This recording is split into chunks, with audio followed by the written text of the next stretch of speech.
お子さんの見方の角度を変えたら抑圧することにはならないと思う。わかります？抑圧する、諦めるっていうのと角度を変えるっていうのは別なの。で、わしがよくクリエイティブに発明して工夫しようっていうのは、クリエイティブに行こう、インベントしようっていうのは抑圧じゃないの、遠慮じゃないの、我慢じゃないの。代わりにもっと楽しいのはこっちだよっていうその方向を示すってことだと思うんですね。大人も伸び盛りっていうことで、テレビを禁じるよりはテレビは思いっきり見てもらって、テレビより楽しい時間を過ごせる、そういうお家を作ったらいいんじゃないでしょうかね。今の質問をまとめさせていただくと、子供に何か大切なことをお話しするときなんかに、うっかりすると子供がしたいことを、子供が伸びていく方向を押さえつけてしまうことになりかねないんじゃないか。じゃあその子供が伸びたい方、育っていきたい方、子供が自立していこうとする方向を押さえつけないように、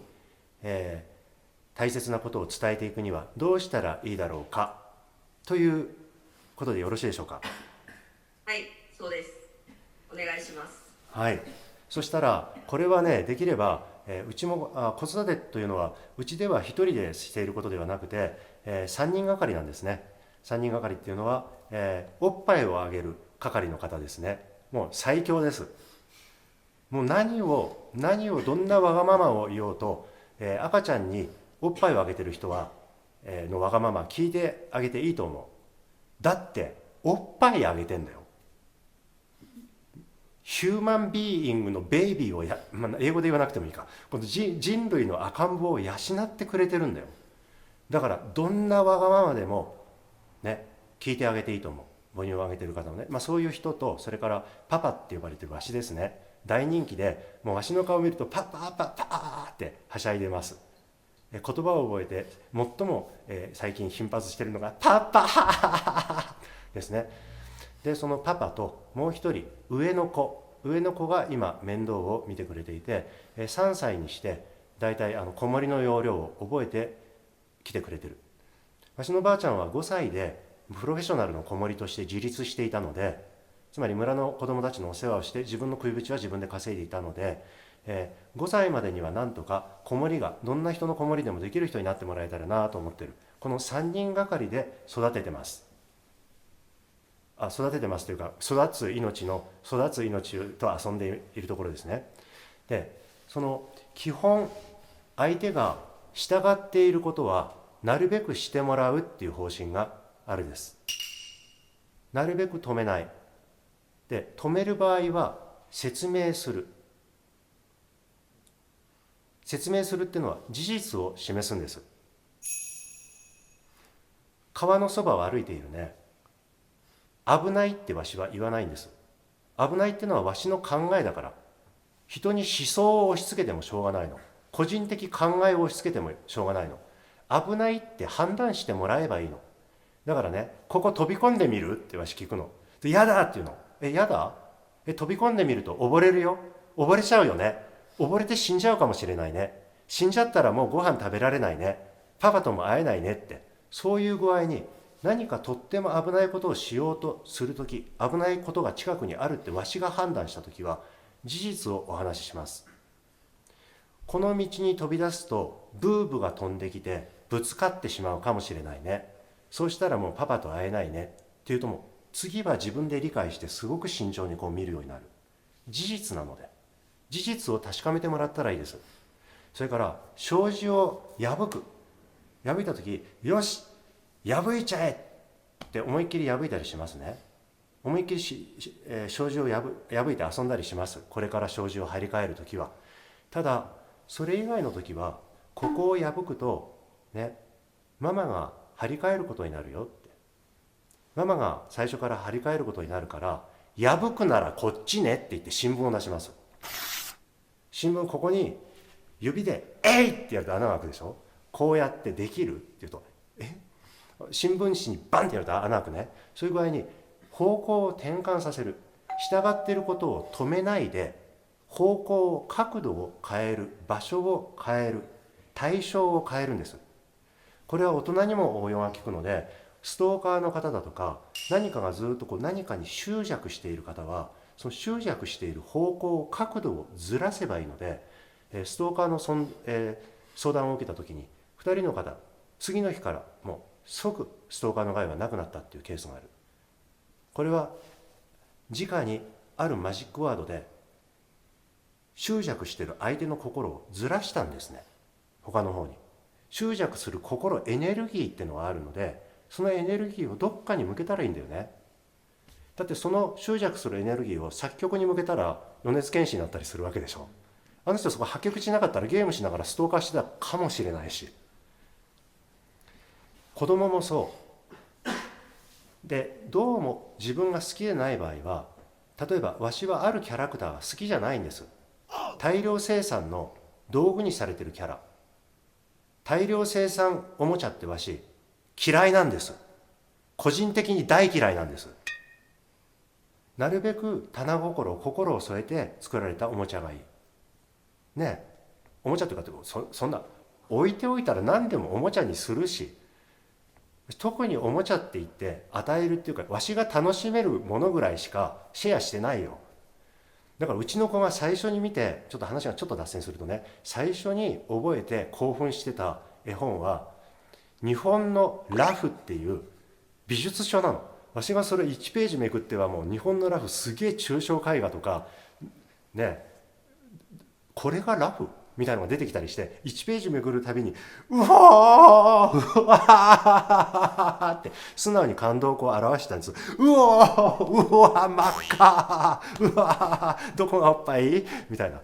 それを一緒に見てるうちに絵本を見てはうわーっていう人になってきて、もうそれ2代目です。2代目っていうか、下の子がもう絵本をわし持ってきては開けてうわーっていう人になってます。いちいち感動するんです。何かを指さしてはうわーって言って。だから私はなんだっけ、アンポンタンだっけ、アンポンタンとかいうキャラクターがあるじゃない、丸い。あのキャラクター自体がっていうか、あのキャラクターの扱われ方というか、なんかこの大量消費おもちゃ的文化みたいなものあんま好きじゃないので、パパアンポンタン嫌い、アンポンタンじゃないよ本当は、商標名あるから、パパアンポンタン嫌いってはっきり言ったら、わしのとこにはもうアンポンタン持ってこない。パパはこれあんま好きじゃないんだよねって。これは個人的な感情なので言っていいじゃない。普通にそうやって喧嘩したりしてるし、好きなんだよね、たーちゃんは好きなんだよね、じゃあいいじゃない。パパはね好きじゃないのだからね、パパには見せないでって言うとそれで覚えてくれるから。どうでしょうか。そんな風に素直に自分が好きなもの嫌いなものについては話したらいいので、なんで嫌いなのかも言っていいと思う。その時にこっちの方が好きっていうのを私は必ず示す。パパはこっちの方が好きだよって言うと、割とそっちの方が好きになってくれたりするんだよね、理由なしでも。何か従ってる時、パパはそれしたくないな、パパはこうするのがいいな、だってこうするとこういうことがあって面白いもん、パパはそっちが好きだからここにいたらいいよたーちゃんはって言うと、その後でちょっと考えてるでしょ。ママと一緒に行こうかなって言うと、たーちゃんも行くっていうの。トム・ソーヤの壁塗りよ。壁塗りは重労働だって、トム・ソーヤの冒険っていう小説に出てくる。壁塗りは重労働だって思ってると嫌々ながらになるんだよ。ただこんなかっちょいい仕事はねえぜって言ってグラフィティ感覚で塗ってると、次々にみんな塗らせて塗らせて塗らせてってやってきて、一日の罰として与えられた壁塗りがみんな楽しんでやってくれて出来上がり、眺めているだけっていう風になるんだよね。そう見方の角度を、お子さんの見方の角度を変えたら抑圧することにはならないと思う。わかります？抑圧する、諦めるっていうのと角度を変えるっていうのは別なので、わしがよくクリエイティブに発明して工夫しようっていうのは、クリエイティブに行こう、インベントしようっていうのは抑圧じゃないの、遠慮じゃないの、我慢じゃないの。代わりにもっと楽しいのはこっちだよっていう、その方向を示すってことだと思うんですね。いかがでしょうか。どうでしょうか。はい、ありがとうございます。で具体的にね、具体的に例えばこんな場合はってありますか。まあやっぱりこう母親としてはこれちょっとなっていうおやつだったりとか、やっぱり食べてみたいなって。そうそう、それねあるんだよね。結構人って頭で食べてるところあるから、イメージとかでね。まだ言葉がわからない人にはフィリピンでこういう手を使ったことがあるね。ずるいんだよ、子供の手がね届くところにね、キラキラキラキラしたおもちゃがね、大量生産型キラキラおもちゃが並べられてるの、棚にね。そういうものをねだって泣くわけ。もう動かなく、もう買い与えてた母親だったんで、母親と相談して、ここで断ち切るでね、一回すげえ辛い思いしてもらうで、それだけは覚悟しておいてって言って、でね、奪うわけで、本当に欲しいんだなって言って、うんっていう、本当に欲しいんだなって、で飲んでみせてわしがうえっていう、でほんの欲しいって言うと、欲しい欲しいってせがむ、もう一回うえうえうえって言って欲しいって確認する。それでも欲しいなら、じゃあ飲みなって言って、物々しく、もう欲しい欲しい欲しい欲しいキャーってなってるところに入ってあげる。中身は入れ替えてある。唐辛子をたっぷり入れた酢。これはね、犬が拾い食いをするのを防止するのに、道にこういうのを置いとくっていう手があるの。道端でね、勝手に犬が食べないように、道端にあえて唐辛子まみれの肉を置いとくの。そうするとペッてなって二度と食べないって。まあちょっと犬扱いしてるわけではないので、例が申し訳ないながら、二度とその子はキラキラのね、これを欲しいって言って指ささなくなった。欲しかったんでしょ、ギャーって泣いてる。泣き止んだ後も欲しかったんでしょこれ、うーってやる。もうこれで刻まれるのね。わしは嫌いだから毒物が入ってる。毒物って言うと言い過ぎなんですけど、子供だからね、子供だからすぐ排泄できるだろうって思ってるのは子供に対して失礼なので、だからそういう大量生産大量消費の添加物が入っているもの、話がわからない人にはそうやって示します。楽しいよ。ざまあみろって感じだったよ。いたずらですよ。それでね、話が分かるようになってからは、そんなもん。私はね、バカって言葉を覚えてもらったの。写真の広告写真があると、広告写真の肖像があると全部バカって覚えてもらったの。広告に振り回されない子になるかなと思ってね。あとなんか写真を見てバカって言うと大人がギョッとして楽しいじゃない、そういう子がいると。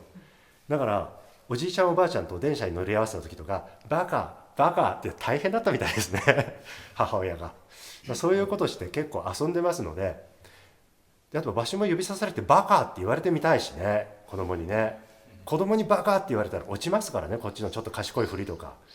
で。そういうふうにちょっとそんなもん好きなの、パパ大嫌い、まずいもん、パパは干し柿が好きだって、この干し柿の方が色が綺麗でしょって、これが綺麗な色なんだよね、だって美味しいし、うちで作ったおやつ干し芋、そっちの方を上位に置いちゃうの。そういうものが出てくるたびにはしゃぐの。うわーって、大人がはしゃいでいる食べ物って子供も食べたがるの。やった欲しいもん、これ欲しかったんだよなって言ってはしゃぐと、独占して独り占めして食べようとするぐらい美味しく食べてくれる。だからこれはゴミだから捨てるって言って、わし大量生産のねものもらってくると、これはゴミだからパパは捨てるよって言って捨てたりする。だってわし捨てて食べないもん、それも申し訳ないながらね。だって心ないもん、特に心ないもん。心が棚添えられてない品をうっかりたくさん食べてしまうと、胸がペコペコになるもん。お腹がいっぱいになっても胸がペコペコになる、ペコペコになる。だからメタボ抱えて胸がペコペコなんて子供に育ってほしい。だから棚添えてじっくり作った干し芋、干し柿、まずそれが最高のごちそう、我が家ではね。でキラキラな大量生産フード、それから気にされているのはテレビとかもあるでしょ。テレビとかタブレットとかやっぱり見たいんだよね。私よく言ってたの、テレビを見るのを諦めさせるって、それはあんた力不足だよって。テレビより面白い大人になればいいじゃない。ちなみにチャンネルといってこの YouTube 部活動を始めてるでしょ。わしの子供の頃の夢、大人にはもうなるまで生きられないって言われてたから、夢は特になかったの。一度はっきり、おめえ大人になったら、大きくなったら何になるだって家族みんなに聞かれた時、僕ね、大きくなったらテレビになるって言ったんだって。大きくなったらテレビになるで、多分そういう人になってきたかなって思う。ある時はミュージシャン、ある時は詩人、ある時は劇作家、ある時は生態指導員、ある時は政府のカリキュラム作成係、ある時はただのパパ、ある時は自然農のお百姓さん、ある時はダンサーで、ある時は求められて時々俳優として出演、ある時はただの酔っ払いみたいなね、こういういろんなチャンネルをいろんなチャンネルに切り替えて、12チャンネルぐらいはテレビについていた、12チャンネルぐらいは楽しめる、楽しんでいただける人になれたらなっていうのはずっとあったんだわ。でそういう大人に自分がなっちゃったらいいと思うね。春スプリング対自分って、春には絶対勝てない。春と喧嘩しても勝てない。ただ思いっきり面白い大人になったらね、漫画やテレビには勝てます。どんなにアニメ見なくてもやっぱりパパと遊ぶの方が、アニメが1週間なくても平気、パパが1週間いないとやっぱり会いたくてたまらなくなるみたいですね。テレビより自分が面白い大人になる、ここは大人も伸び盛りっていうことで、テレビを禁じるよりはテレビは思いっきり見てもらって、テレビより楽しい時間を過ごせる、そういうお家を作ったらいいんじゃないでしょうかね。どうでしょうか。